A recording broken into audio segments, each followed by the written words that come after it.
ओम अज्ञानतिमिरन्धस्य ज्ञानाञ्जनशलाकया चक्षुरुन्मीलितं येन तस्मै श्रीगुरवे नमः। नमो विष्णुपादाय कृष्णप्रेष्ठाय भूतले श्रीमते भक्तिवेदान्त स्वामिनिति नामिने। नमस्ते सारस्वती देवे गौरवाणी प्रचारणे निर्विशेष शून्यवादी पाश्चात्य देशधारणे। जय श्री कृष्ण चैतन्य प्रभु नित्यानंद श्री अद्वैत गदाधर श्रीवासादि गौरभक्तवृंद। मूकं करोति वाचालं पंगुं लंघयते गिरिं यत्रपातमहं वन्दे श्रीगुरुदीनतारणं। धर्मानन्दमाधवं श्रीचैतन्यं हरे कृष्णा। तो लास्ट वीक हमने चर्चा किया था जो रूप गोस्वामी का उपदेशामृत है उसके अंदर जो तीसरा वर्ष है नेक्टर ऑफ इंस्ट्रक्शन का, उत्साह निश्चय धैर्य तत्त कर्म प्रवर्तना संग त्यागात सतोव्रते षड्भिर भक्ति प्रसिद्ध्यति। जो 6 चीजें हमारी भक्ति के लिए फेवरेबल हैं उसमें पहले हमने उत्साह की चर्चा की, फिर निश्चय की चर्चा की, तीसरा हमने लास्ट वीक पेशेंस धैर्य की चर्चा की। धैर्य के ऊपर हमने डिस्कस किया कि डिटर्मिनेशन और पेशेंस, दृढ़ता और धैर्य में क्या रिलेशनशिप है। और सेरेनिटी प्रेयर के बारे में हमने डिस्कस किया था कि भगवान जो मेरे हाथ में है वो मुझे करने की शक्ति दें, जो मैं नहीं बदल सकता उसको मैं सहन कर सकूं ऐसा मुझे ऐसी भावना दें, और इन दोनों के बीच में क्या फर्क है, क्या चीज मुझे सहन करनी चाहिए और क्या चीज में मुझे कार्य करना चाहिए, उसको समझने की मुझे बुद्धि दें। फिर हमने फोकस के ऊपर डिस्कस किया, एक बगुले का एग्जाम्पल डिस्कस किया था कि कैसे एक क्रेन बगुला एक मछली को पकड़ने के लिए पेशेंटली वेट करता है, डिस्टर्ब नहीं करता, पानी को डिस्टर्ब नहीं करता, और जैसे ही मछली हाथ में सामने दिखाई देती है तब फिर पूरी शक्ति के साथ उस पर टूट पड़ता है। फिर हमने डिस्कस किया कि जब तक हम सत्य नहीं समझेंगे, जब तक हमें नॉलेज ऑफ ट्रुथ नहीं होगा तब तक हम वास्तविकता से धैर्य नहीं दिखा सकते। जब हमें बातें समझ में आ जाएंगी कि हाँ अभी सब कुछ बराबर है, सिर्फ थोड़े समय का सवाल है, तब हम वास्तविकता में धैर्य दिखा सकते हैं। और जो सत्य है उसे पकड़कर रखे रहना चाहिए, क्योंकि सत्य में वो जयते, सत्य तो अल्टीमेटली ट्रुथ विल विन, तो ट्रुथ को छोड़ना नहीं चाहिए, वहां पर पेशेंस दिखानी चाहिए। फिर हमने डिस्कस किया पेशेंस क्या नहीं है। आलस, लेजीनेस इज नॉट पेशेंस। एक आशा, हम आशा बांध के बैठे हुए हैं कि होगा होगा होगा होगा, that is not patience. Denial, नहीं सब ठीक चल रहा है, कोई तकलीफ नहीं है। गड़बड़ है लेकिन हम बोलते हैं कोई गड़बड़ नहीं है, कैसे हो, हाँ बिल्कुल ठीक हूँ, मजे में, वो पेशेंस नहीं है, दैट इज नॉट धैर्य। या फिर कोई हमें चीटिंग करने की कोशिश कर रहा है, हम पेशेंटली सब सुन रहे हैं, उनकी बात मान रहे हैं, वो हमें धोखा दे रहे हैं, हम उन्हें धोखा देने दे रहे हैं, वो पेशेंस नहीं है।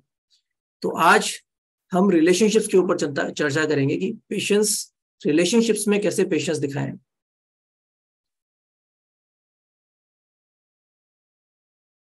कई बार रिलेशनशिप्स में हमने नोट किया है कि कोई झगड़ा हो गया, हमसे कोई गलती हो गई, तो जब हम किसी से माफी मांगने जाते हैं वो हमें माफ नहीं करते, तो फिर हमें लगता है कि मैं माफी क्यों मांगू, माफ तो कर नहीं रहे हैं ये।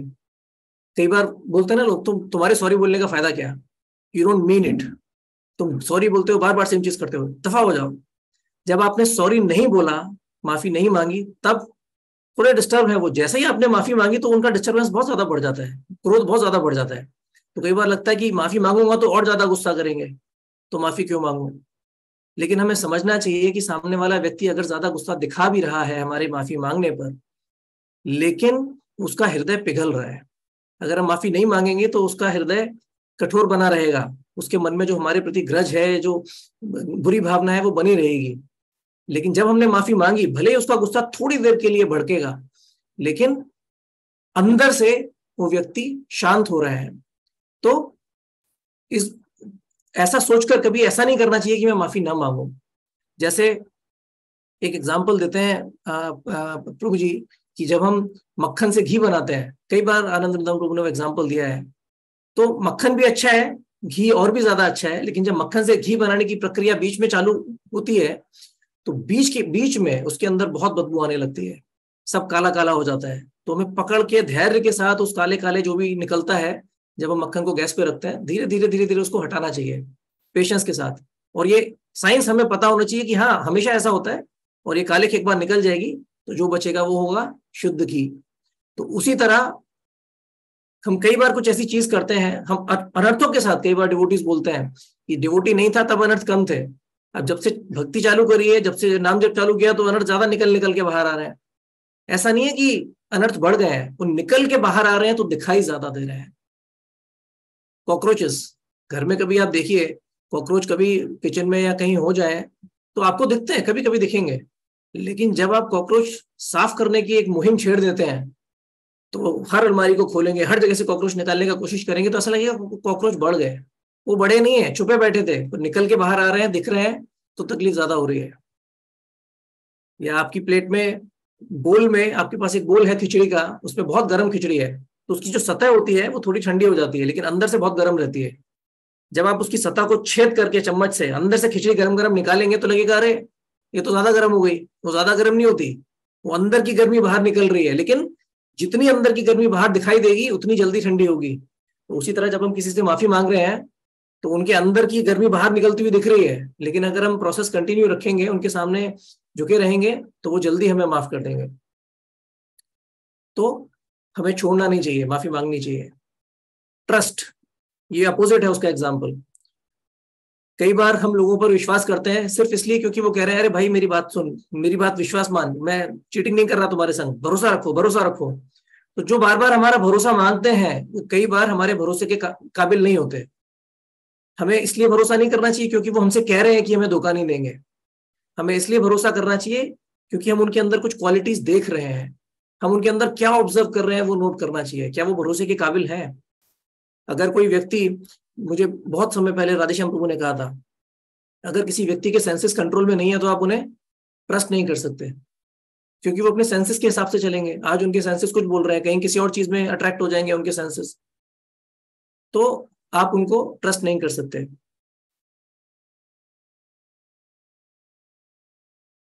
यहाँ पर पेशेंस नहीं दिखानी है कि सब कुछ ठीक हो जाएगा, वी विल बी, हम भरोसा कर रहे हैं तो कभी किसी समय पे वो लोग हमारे साथ अच्छा बर्ताव करेंगे, ऐसा नहीं है। टॉलरेटिंग, कई बार किसी किसी का बिहेवियर हमारे प्रति खराब हो जाता है थोड़े समय के लिए, क्योंकि वो परेशान है, थके हुए हैं, दुखी है, उनके जीवन में कोई तकलीफ आई है। कई बार कोई बाहर से थका आ रहा आया है, फॉर एग्जाम्पल कई बार जो पुरुष होते हैं बाहर अगर बहुत ज्यादा थके हुए आए हैं और घर में बच्चे पीछे पड़ गए, पापा पापा पापा स्कूल में ये हुआ, पापा स्कूल में वो हुआ, तो एकदम से झल्लाहट आ जाती है, अरे हटो, अभी तो मैं आया हूँ, थका हुआ हूँ, पानी भी नहीं पूछा और पीछे पड़ गए मेरे। तो बिहेवियर थोड़ा टेम्पररीली खराब हो जाता है क्योंकि व्यक्ति खुद परेशान है। तो हमें समझना चाहिए कि हमारे संग गलत किया क्योंकि वो खुद परेशान है और उसको खुद इस बात का अफसोस है। लेकिन अगर हम रिएक्शन देंगे कि आपने ऐसा क्यों किया मेरे साथ, तब फिर वो अफसोस चला जाएगा। हमें वो टॉलरेट करना है थोड़े से समय के लिए। चैतन्य चरितामृत में भी श्रीकांत करके एक भक्त थे, तो उनके अंकल बहुत, आई थिंक शिवानंद सेन के नेफ्यू थे वो, तो उनके अंकल पूरा, शिवानंद सेन पूरा यात्रा का सब अरेंजमेंट करते थे, बहुत अच्छे डिवोटी थे, सब कुछ अच्छे से करते थे। तो एक बार नित्यानंद प्रभु ने उनको कुछ तो अपेरेंटली मिसट्रीट किया, तो श्रीकांत बहुत ज्यादा डिस्टर्ब हो गए कि ऐसे कैसे कर सकते हैं नित्यानंद प्रभु। चैतन्य महाप्रभु के पास गए और चैतन्य महाप्रभु को प्रॉपरली रेस्पेक्ट नहीं दिया, उनके सामने प्रणाम नहीं किया उनको। तो चैतन्य महाप्रभु ने बाकी डिवोटीज को रोका कि इसको कुछ कहना मत, ये इस समय परेशान है, ये वैष्णव एटिकेट फॉलो नहीं कर रहा है क्योंकि ये इस समय डिस्टर्ब है। तो चैतन्य महाप्रभु ने उसको टॉलरेट किया, क्योंकि वो टॉलरेट करने से वो टेम्पररी जो फेज था उसका वो निकल गया। तो उसी तरह रिलेशनशिप्स में कई बार हस्बैंड वाइफ के बीच, बच्चों के साथ, एक जो टेम्पररी फेज होता है जब हम बहुत ज्यादा परेशान हो जाते हैं और मिसबिहेव कर बैठते हैं, उस फेज को अगर हम टॉलरेट करेंगे तो सामने वाला व्यक्ति जल्दी शांत हो जाएगा। लेकिन अगर हम टॉलरेट नहीं करेंगे तो सामने वाला व्यक्ति कोई प्योर डिवोटी तो है नहीं, तो सामने वाले व्यक्ति के अंदर क्या आएगा, अरे मैं परेशान था, थका हुआ था, बीमार था, तो ठीक है थोड़ी झल्लाहट निकाल दी, टॉलरेट नहीं कर सकते थे, तो फिर वो भी नेगेटिव मोड में चला जाएगा, तो फिर वो रिलेशनशिप खराब होती चली जाएगी। तो इसलिए कभी कभी टॉलरेट करना चाहिए। लेकिन कुछ व्यक्ति हमें अब्यूज करने की मेंटालिटी रखते हैं, वो आप उन्हें जितना टॉलरेट करेंगे उतना ही आपके सर पे चल के बैठेंगे, उनको नहीं टॉलरेट करना चाहिए। तो सेरेनिटी प्रेयर, क्या है सेरेनिटी प्रेयर? भगवान मुझे सहने की सहनशीलता दें, और भगवान मुझे जहां मैं कुछ कर सकता हूं वहां करने की शक्ति दें, और दोनों के बीच में कहाँ मुझे टॉलरेट करना है और कहाँ मुझे एक्ट करना है उसकी उसकी बुद्धि दें। तो ये हमें काफी सोच समझ कर विचार करना चाहिए कि सामने वाला व्यक्ति सिंसियर है या इनसिंसियर है। अगर सिंसियर है तो हमें टॉलरेट करना चाहिए, उसके रिजल्ट्स बहुत अच्छे आएंगे। लेकिन अगर इनसिंसियर है, स्टार्टिंग में आपने थोड़ा टॉलरेट करके देखा लेकिन वो और ज्यादा फायदा उठा रहा है आपका, तो फिर we should not let them abuse ourselves. Comparison, कई बार हमारे आसपास व्यक्ति अच्छे से बिहेव नहीं करते, रूल्स फॉलो नहीं करते, या वैष्णव एटिकेट फॉलो नहीं करते, या कुछ गलत काम करते हैं, तो हमारे अंदर दो तरह की भावनाएं आती हैं। अरे वो भी तो कर रहा है तो मैं क्यों नहीं कर सकता, उसका भी तो वीडियो बनता है, मैं क्यों नहीं अपना वीडियो बंद कर सकता, वो भी तो सेंस ग्रेटिफिकेशन कर रहा है, मैं क्यों नहीं सेंस ग्रेटिफिकेशन कर सकता, वो भी तो ऐसा रेगुलेटिव प्रिंसिपल्स ब्रेक कर रहा है तो मैं क्यों नहीं कर सकता, क्या प्रॉब्लम है। तो कंपैरिजन करते हैं, और जैसा वो लोग कर रहे हैं, जो गलत काम कर रहे हैं, हम वो करने के लिए प्रेरित हो जाते हैं, या फिर inspiration is not the right word, tempt हो जाते हैं, कर बैठते हैं। या फिर हम क्या बोलते हैं, वो कर रहा है बट मैं नहीं कर रहा, देखो मैं कितना महान हूं। तो अपने आप को प्राउड फील करने लगते हैं, वो कर रहा है उसको करने दो, I am good, I am great. दोनों चीजें गलत हैं। या तो आप टेम्पटेशन में सेम गलत काम कर बैठे, या फिर अपने आप को महान समझे, दोनों गलत है। प्रॉब्लम का है, रूट का है, प्रॉब्लम है, जो जड़ है वो है हमारी इम्प्योर कॉन्शियसनेस। या तो एंजॉइंग मेंटालिटी होगा, तो जैसा वो लोग कर रहे हैं वैसा हम करेंगे, उनकी उनकी उन्हीं की तरह एंजॉय करेंगे। या फिर मैं भगवान हूं, आई एम ग्रेट, वो मेंटालिटी होगा, तो एक बहाना मिल जाएगा हमको, देखो मैं कितनी अच्छी भक्ति कर रहा हूँ, बाकी सब रास्कल्स। वो एक होलियर देन दाओ जो एटीट्यूड होता है, मैं दूसरों से महान हूं, मैं अच्छे से कर रहा हूँ, I am a Brahmachari, I am a सन्यासी, बाकी house holders they can't control their senses. तो प्राइड वो नहीं होना चाहिए। रूट समझ के हमें, जब अपने अंदर प्रॉब्लम समझ में आएगी कि या तो मेरे अंदर एंजॉइंग मेंटालिटी है या प्राइड है, तब फिर हम उसे पेशेंटली उसके साथ डील करना चाहिए, भगवान का भजन करके, नाम जप करके, डिवोशनल सर्विस को इंटेंसिफाई करके। रिलेशनशिप्स में एक सबसे बड़ी चीज होती है, जब हमारे संग गलत होता है या जब हमें लगता है हमारे संग गलत हुआ है, तब या तो हम रिवेंज मोड में आ जाते हैं, मैं बदला लूंगा इसका, उसने मेरे संग ऐसा कैसे कर दिया, ना चाहते हुए भी एक ग्रज, एक रिवेंज फुल एटीट्यूड होता है।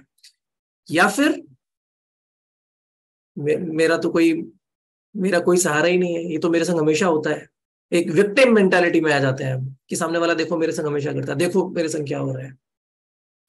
दोनों गलत है। या तो हम सामने वाले को पलटकर वार करना चाहते हैं, उसको हर्ट करना चाहते हैं, अपने आप को बचाना नहीं चाहते, उसको हर्ट करना चाहते हैं, तो वो रिवेंज हो गया। या फिर हम चाहते हैं कि हाँ वो हमको हर्ट करता रहे, ताकि हमें सिंपैथी मिले, कि देखो मेरे संग क्या हो रहा है, देखो मैं कितना टॉलरेट कर रहा हूँ।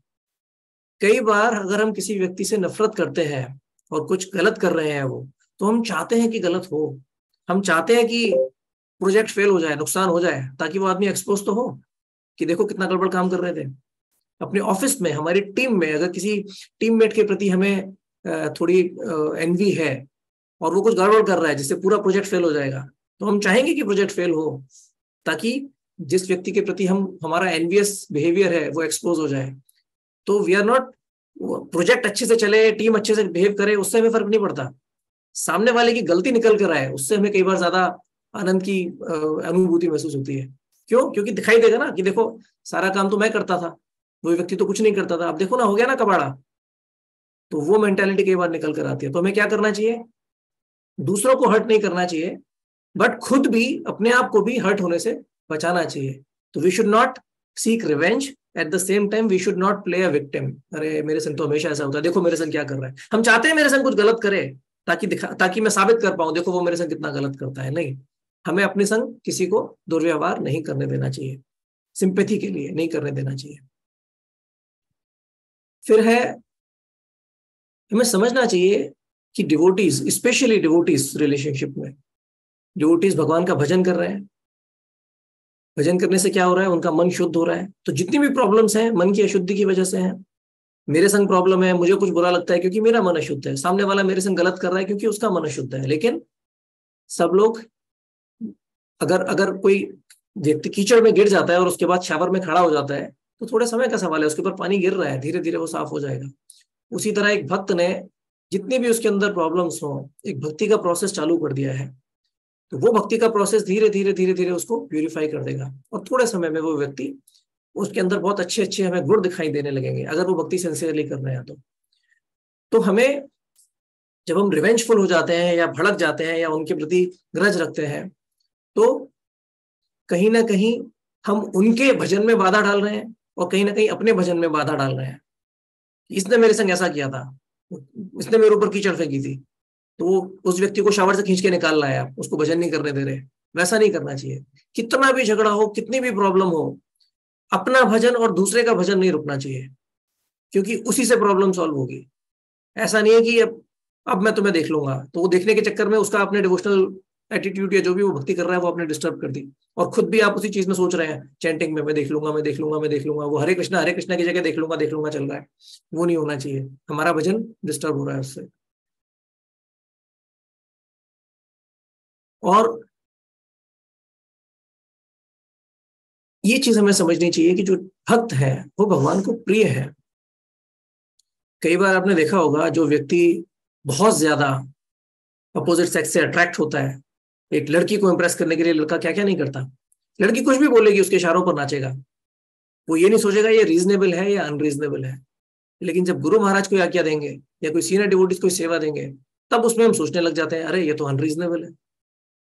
रीजनेबल अनरीजनेबल का एक स्तर है, लेकिन उस स्तर से आप ऊपर जाएंगे तो जो प्रेम का स्तर है, या तो मैं उस व्यक्ति से प्रेम करता हूं तो वो जो बोलेगा मैं करने के लिए तैयार हूं, या मैं कृष्ण से प्रेम करता हूं और कृष्ण उस व्यक्ति से प्रेम करते हैं, उस भक्त से प्रेम करते हैं, तो अगर मैं उन भक्त की बात मानूंगा, भले वो अनरीजनेबल लगे, कृष्ण को अच्छा लगेगा। अगर हमारे जो सुपीरियर्स हैं, कई बार they don't behave properly, actually they don't behave properly, अगर हम उनको रेस्पेक्ट देंगे तो क्या कृष्ण को बुरा लगेगा या अच्छा लगेगा? डेफिनेटली कृष्ण को अच्छा लगेगा। और प्रॉब्लम ये नहीं होती कि वो अनरीजनेबल बिहेव कर रहे हैं, प्रॉब्लम ये होता है कि हमें समझ में नहीं आता। कई बार हम उनके बिहेवियर को अनरीजनेबल समझ बैठते हैं, क्योंकि वो बिहेवियर हमारी फॉल्स ईगो के हिसाब से नहीं है। तब हमें वहां पर पेशेंस दिखानी चाहिए कि, और ये समझना चाहिए कि this devotee is dear to Krishna, ये कृष्ण के प्रिय भक्त हैं, जैसा ये बोलेंगे मैं करूंगा, भले कितना भी अनरीजनेबल एक्चुअली क्यों ना हो, unless devotional service is getting compromised. जब भी भक्ति कॉम्प्रोमाइज होती है ना, हमें प्रॉब्लम नहीं होती। जब हमारी फॉल्स ईगो डिस्टर्ब होती है, तब हमें ज्यादा प्रॉब्लम होती है। तो फॉल्स ईगो अगर डिस्टर्ब हो रही है, हमारी मटेरियल लाइफ थोड़ी सी डिस्टर्ब हो रही है, हमारा एंजॉयमेंट थोड़ा डिस्टर्ब हो रहा है किसी भक्त की सेवा करने से, तो वो होने देना चाहिए, उसमें कोई बड़ी प्रॉब्लम नहीं है, कुछ ज्यादा नुकसान नहीं हुआ हमारा। लेकिन अगर हमारी भक्ति डिस्टर्ब हो रही है, कोई प्रिंसिपल्स कॉम्प्रोमाइज हो रही है, फिलोसॉफिकल डेविएशन है, सीरियस डेविएशन है, वहां पर अभी हमारी क्या औकात है, हमें क्या समझ में आता है?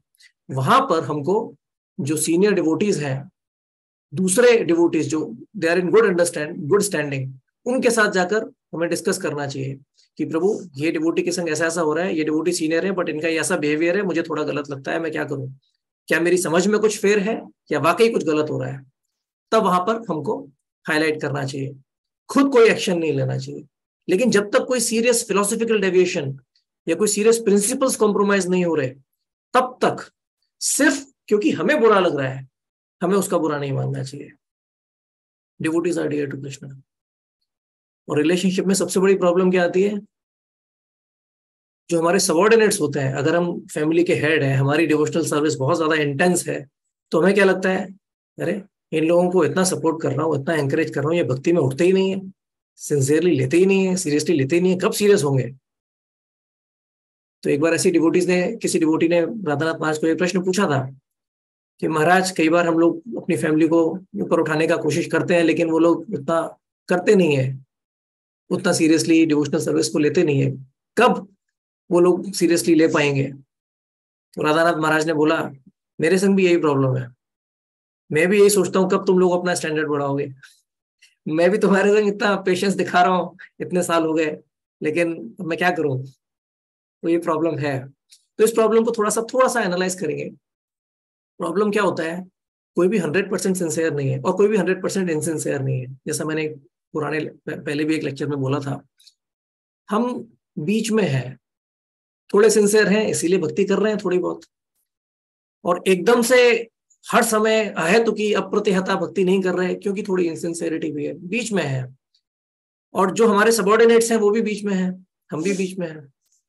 लेकिन समहाउ कॉन्शियसनेस से ज्यादा एक्सटर्नली जो एक्शन है, जो जो एक्टिविटीज है भक्ति की, अब वो हमने भक्ति के स्तर पे किया हो या अपने फॉल्स ईगो के स्तर पे किया हो, एक्सटर्नली हम थोड़ा अच्छा दिख रहे हैं भक्ति में, एक्टिविटीज थोड़ा इंटेंसली, ऑस्टेरिटी थोड़ी ज्यादा कर रहे हैं, नाम जप थोड़ा ज्यादा कर रहे हैं, सेवा थोड़ा ज्यादा कर रहे हैं, भावना पीछे की कुछ भी हो, और हमारे बाकी सबऑर्डिनेट्स किसी वजह से नहीं कर पा रहे हैं क्योंकि वो या तो फिजिकली वीक है, मेंटली वीक है, या स्पिरिचुअली वीक है, तो नहीं कर पा रहे। तो हमें लगता है अरे मैं कर रहा हूं तो ये क्यों नहीं कर पा रहे। तब हमें सोचना चाहिए कि हमारी जो मोटिवेशन है ना, मिक्स्ड मोटिवेशन होती है। जब हम चाहते हैं सामने वाला करे तो उसके पीछे दो भावनाएं होती हैं, या तो हम चाहते हैं वो भक्ति में आगे बढ़े, कृष्ण के पास जाए, भक्ति में मुझसे भी आगे बढ़ जाए, या फिर हम चाहते हैं कि मैं कर रहा हूं तो क्यों नहीं कर रहा, एक फॉल्स ईगो वाली मोटिवेशन होती है। तो जितनी हमारी मोटिवेशन फॉल्स ईगो ड्रिवन होगी कि अरे मेरा बेटा क्यों नहीं कर रहा, मेरे बेटे को श्लोक बोलने क्यों नहीं आते, लोग क्या बोलेंगे, अरे प्रभु जी आप इतनी माला करते हैं लेकिन आपकी वाइफ चैंटिंग नहीं कर रही, तो मेरा नाम खराब होगा, इसीलिए मेरे फैमिली मेंबर्स को आगे बढ़कर भक्ति करनी चाहिए और दिखाना चाहिए कि हम इतनी अच्छी भक्ति कर रहे हैं। तो अगर ये मोटिवेशन है तो जो हमारे सबऑर्डिनेट्स होते हैं ना, उनको हमारी मोटिवेशन समझ में आ जाती है। तो अगर हमारी मोटिवेशन प्योर नहीं है ना, तो उनको समझ में आ जाएगा कि इनकी मोटिवेशन गलत है, ये फॉल्स ईगो के चक्कर में हमको धक्का मार रहे हैं। तो जितनी हमारी मोटिवेशन फॉल्स ईगो की होगी, उतना हमें लगेगा कि हमारे जो फॉलोअर्स हैं या सबऑर्डिनेट्स हैं, दे आर इनसिंसियर। देखो मैं इतना अच्छा करता हूँ, नालायक इनसिंसियर लोग, हमें लगे एक्चुअली वो सिंसियर होंगे ना तो भी हमें इनसिंसियर लगेंगे वो, अगर हमारे अंदर अहंकार की भावना होगी। और सबऑर्डिनेट्स के पॉइंट ऑफ व्यू से देखें, जितना सबऑर्डिनेट ज्यादा इनसिंसियर होता है, उतना उसको लगता है कि जो सुपीरियर है उसके अंदर फॉल्स ईगो ज्यादा है। दोनों चीजें, अगर हमारे अंदर फॉल्स ईगो होगी तो हमें अपने सबऑर्डिनेट्स इनसिंसियर दिखाई देंगे, अगर वो सिंसियर हैं तो भी, कोशिश कर रहे हैं तो भी, क्योंकि कर नहीं पा रहे, हमें रिजल्ट चाहिए। और जितने हम खुद इनसिंसियर होंगे, मेरा करने का मन नहीं है, मुझे नहीं करना, मुझे नहीं करनी भक्ति, मुझे नहीं उठना सुबह, और सामने वाला अपने सुपीरियर्स आपको धक्का मार के उठा रहे हैं, तो उतना हमें लगेगा इसका कुछ तो खराब मोटिवेशन है, इनको समझ में नहीं आता कि मैं थका हुआ हूँ, हालांकि मैं थका हुआ नहीं हूँ, मैं आलसी हूँ, और वो धक्का मार के उठा रहे हैं मेरे को कि अरे कब तक इतना आलस करोगे, नुकसान कर रहे हो अपना। लेकिन अब मैं कैसे मान लूं कि मैं आलसी हूँ, तो मैं क्या बोलूंगा, अरे मैं थका हुआ हूँ, अरे मैं बीमार हूँ, अरे मैं परेशान हूँ, समझते नहीं है, धक्का मार रहे हैं। तो जितना हम इनसिंसियर होंगे, उतना हमारे सुपीरियर्स हमको लगेगा कि they are driven by false ego, वो अहंकार की भावना से हमको धक्का मार रहे हैं। मजेदार पॉइंट है ना ये। लेकिन सच कुछ भी हो, अगर अगर हमारे सबऑर्डिनेट्स एक्चुअली भी इनसिंसियर हैं, तो गुस्सा दिखाने से या उनका मजाक उड़ाने से या उनको उल्टा सीधा सुनाने से वो सिंसियर नहीं बन जाएंगे। वो सिंसियर कब बनेंगे, जब वो हमारे अंदर प्यूरिटी ऑफ पर्पस देखेंगे। राधानाथ महाराज इस वर्ड को कई बार यूज करते हैं, purity of purpose. Purity is the force, ये हमने कई बार सुना है, लेकिन purity of purpose word use करते हैं राधानाथ महाराज। तो हमारी जो मोटिवेशन है, जैसे मैंने बताया, मिक्स्ड मोटिवेशंस होती है, अहंकार की भावना भी है और भक्ति की भावना भी है। तो जितनी ज्यादा अहंकार की भावना उसमें मिक्स्ड है, उतना हमारे सबऑर्डिनेट्स सिंसियर नहीं बन पाएंगे। हमें प्योरिटी दिखानी पड़ेगी, वो जो मिक्स्ड फीलिंग्स है ना, उसके अंदर से नेगेटिव मोटिवेशन को निकालना पड़ेगा। और कई बार हमारे मन में क्या आता है, भाड़ में जाओ, मैं तुम्हें इतना उठाने की कोशिश कर रहा हूं, इतना तुम्हारी हेल्प करने की कोशिश कर रहा हूं, तुम खुद सीरियसली नहीं ले रहे, अब खुद मैनेज करो। मैं तुम्हारा होमवर्क कराने की कोशिश कर रहा हूं, तुम्हें खुद ही होमवर्क सीरियसली नहीं लेना, तो जाओ अब तुम्हारे 0 नंबर आने दो, फेल होने दो तुम्हारा प्रोजेक्ट, तभी तुम्हें समझ में आएगा। हमें ऐसा करना चाहिए, सामने वाले को, अपने अपने सबऑर्डिनेट्स को सबक सिखाने के लिए कभी कभी करना चाहिए, लेकिन हमारी मोटिवेशन ये नहीं होनी चाहिए कि हम उन्हें छोड़ रहे हैं। हमारी मोटिवेशन ये नहीं होनी चाहिए कि तुम भाड़ में जाओ। हमारी मोटिवेशन ये नहीं होनी चाहिए कि हम फ्रस्ट्रेट हो गए। हमें कभी फ्रस्ट्रेट नहीं होना चाहिए, हमेशा पेशेंस रखनी चाहिए। अगर हम फ्रस्ट्रेट हो रहे हैं और ऐसा सोच रहे हैं कि भाड़ में जाओ, तो इसका मतलब हम we were driven by false ego, अहंकार था। मैं तुम्हें उठाऊंगा तभी उठोगे तुम, और तुम्हें नहीं उठा तो चलो नहीं उठा रहा मैं, नहीं। We are instruments of Krishna. हमारी सेवा है कृष्ण के प्रति। जो कृष्ण के जो दूसरे बच्चे हैं, जो शायद हमसे ज्यादा एडवांस डिवोटी होंगे, शायद उनकी भक्ति किसी वजह से थोड़ी कवर्ड है एक्सटर्नली, टेम्पररीली, और हमारे बेटे का या हमारी पत्नी का या हमारे कोई भी सबॉर्डिनेट का उन्होंने रूप लिया है, तो हमारी सेवा है उनकी हेल्प करने की। ऐसा नहीं है कि मैं महान हूं, कृष्ण मेरे थ्रू एक्ट कर रहे हैं। ऐसा नहीं है कि मैं अपनी मर्जी दे रहा हूं आपको। वो अगर हम फ्रस्ट्रेट हो रहे हैं तो उसका मतलब हमारे अंदर वो मैं स्वामी हूँ, स्वामी भाव है हमारे अंदर। कहीं ना कहीं हम अपने आप को भगवान समझते हैं। तो वो नहीं होना चाहिए। एक टेस्ट है, अगर आप फ्रस्ट्रेट हो गए अपने फैमिली मेंबर से क्योंकि वो भक्ति नहीं कर रहे, तो इसका मतलब हमारे अंदर बहुत ज्यादा फॉल्स ईगो और प्राइड और गॉड मेंटालिटी है कि मैं भगवान हूं। कई बार हमने नोट किया है कि जो डिवोटीज पेशेंटली अपने फैमिली मेंबर्स को हैंडल करते हैं, ऐसा नहीं है इमीडिएटली रिजल्ट मिल जाता है। बहुत सारे डिवोटीज हैं जिन्होंने बोला है कि 10-10, 15-15, 20-20 साल के बाद उनके फैमिली मेंबर्स डिवोटी बनते हैं। और हमारे बीच ऐसे बहुत सारे डिवोटीज बैठे हैं। दुबई में प्रेम में सत्यभामा माता जी हैं, उनके हस्बैंड पहले चैंटिंग नहीं, सपोर्टिव थे, ऐसा नहीं है कि he was a envious person और ट्रबल क्रिएट करते थे, लेकिन खुद भक्ति सीरियसली नहीं ले पाते थे उतना जैसा जितना माता जी को चाहिए था। लेकिन काफी चेंज हुआ मेरी लाइफ में। मेरी मेरी वाइफ ने 10 साल के बाद जपा चालू किया, मतलब प्रॉपर 16 राउंड्स। ऐसे बहुत सारे डिवोटीज हैं। कई बार हमारे बच्चे सीरियसली नहीं लेते, लेकिन कई सालों के बाद सडनली लेने लगते हैं।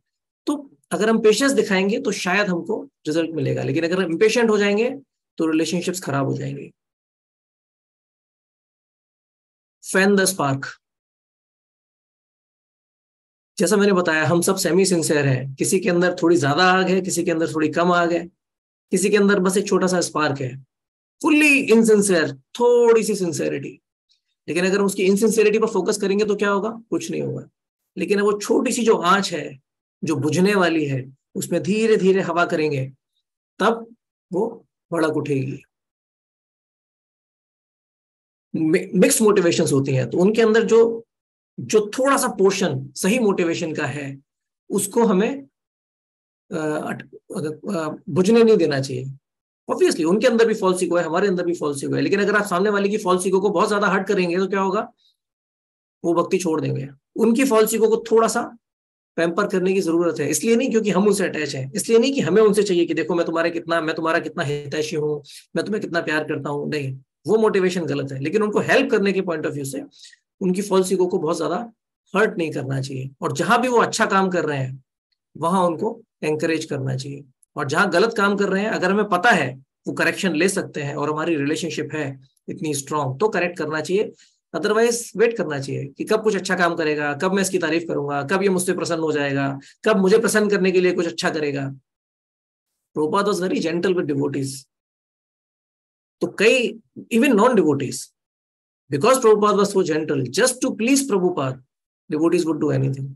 उनको ऐसा नहीं है कि फिलोसफिकली बहुत ज्यादा कन्विंस थे और वो सब था, क्योंकि प्रभुपाद से प्रेम करते थे तो प्रभुपाद के लिए कुछ भी करने के लिए तैयार थे। तो उसी तरह हमें इस तरह बिहेव करना चाहिए कि हमारे फैमिली मेंबर्स हमें प्रेम करें। इसीलिए बोला जाता है, चाणक्य पंडित बोलते हैं, पहले 5 साल आप बच्चे को कुछ डिसिप्लिन मत दीजिए, सिर्फ प्रेम करिए। पैम्पर नहीं, जरूरत से ज्यादा पैम्पर नहीं। बच्चा मुझे प्यार करे उस तरह से पैम्पर नहीं, लेकिन बच्चे को जो प्यार चाहिए वो आप दीजिए। तो बच्चा आपके प्रति अट्रैक्ट होगा, अटैच होगा, और फिर आप जो भी इंस्ट्रक्शन देंगे उसके लिए आसान होगा वो इंस्ट्रक्शंस फॉलो करना। लेकिन अगर किसी की ईगो हर्ट है, कोई आपसे दुखी है, आप अगर सही बात भी बोलेंगे ना, वही सही बात कोई दूसरा बोलता है, आप, ये फैमिली में बहुत होता है कई बार। मतलब फैमिली मेंबर्स को हम कुछ बोल रहे हैं तो वो नहीं सुनते, लेकिन वही बात कोई दूसरे डिवोटी ने बोल दी तो फटाफट सुन लेते हैं। ऐसा क्यों होता है? क्योंकि हमने उनको कहीं ना कहीं हर्ट कर रखा है। वो समझते हैं कि हमारी बात सही है, लेकिन क्योंकि तुमने बोला है तो मैं बिल्कुल नहीं करूंगा, तुमने मुझे बहुत परेशान किया है, अब तुम बोल रहे हो तो सही काम भी बोल रहे हो तो मैं उल्टा ही करूंगा। स्पेशली बच्चे बहुत करते हैं, टीनेज। क्यों? क्योंकि हमने बहुत ज्यादा डिसिप्लिन कर दिया, उनको बहुत ज्यादा दुखी कर दिया है, बहुत ज्यादा डांट फटकार लगा दी है। तो जो पेरेंट्स बोलेंगे उल्टा करना है, उसकी रूट ये है क्योंकि हमने पुराने समय में जब वो ज्यादा छोटे थे तो उनको थोड़ा ज्यादा परेशान कर दिया। और जरूरी नहीं है रिजल्ट मिले। प्रभुपाद की फैमिली में नॉट एवरीवन सपोर्टेड प्रभुपाद।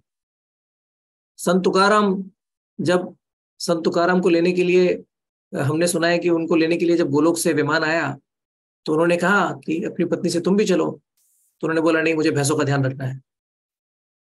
तो तो जब इतने बड़े बड़े डिवोटीज के फैमिली मेंबर्स कई बार डिवोटी नहीं बन पाते, तो ठीक है, बी पेशेंट, हमारी किस्मत में नहीं है, इट्स ओके। जबरदस्ती परेशान, दूसरों को परेशान करने से कोई फायदा नहीं है। मैंने सोचा नहीं था इतना लंबा लेक्चर होगा, टाइम खत्म हो गया है। इसमें एक लास्ट इंपॉर्टेंट टॉपिक था, how to deal with our self. Relationship हमारी दूसरों के साथ नहीं है, अपने साथ भी है। हम भी कई बार खुद से दुखी रहते हैं। तो नोट्स मैंने शेयर करे हैं, और let me just within 4-5 minutes try to cover this point. कई बार हम फ्रस्ट्रेट फील करते हैं सुबह उठने में, नहीं उठना है यार, क्योंकि तकलीफ हो रही है, आलस आ रहा है। तो वैसा फील करने की बजाय हमें सोचना चाहिए कि मुझे आलस आ रहा है, इसकी वजह से थोड़ी फ्रस्ट्रेशन हो रही है। वो जो ज्ञान है वो हमें छोड़ना नहीं चाहिए। एक्चुअली ये बड़ा टॉपिक है, इसको हम शायद बाद में कभी लेंगे, 5 मिनट में खत्म नहीं किया जा सकता। तो आज हम इस पेशेंस और धैर्य की भावना को ध्यान में रखते हुए धैर्य पूर्वक जब करने का प्रयास करेंगे, ताकि हमारा मन अगर इधर उधर भाग रहा है तो हम उसे भागने न दें और भगवान की सेवा में लगाएं। हरे कृष्णा।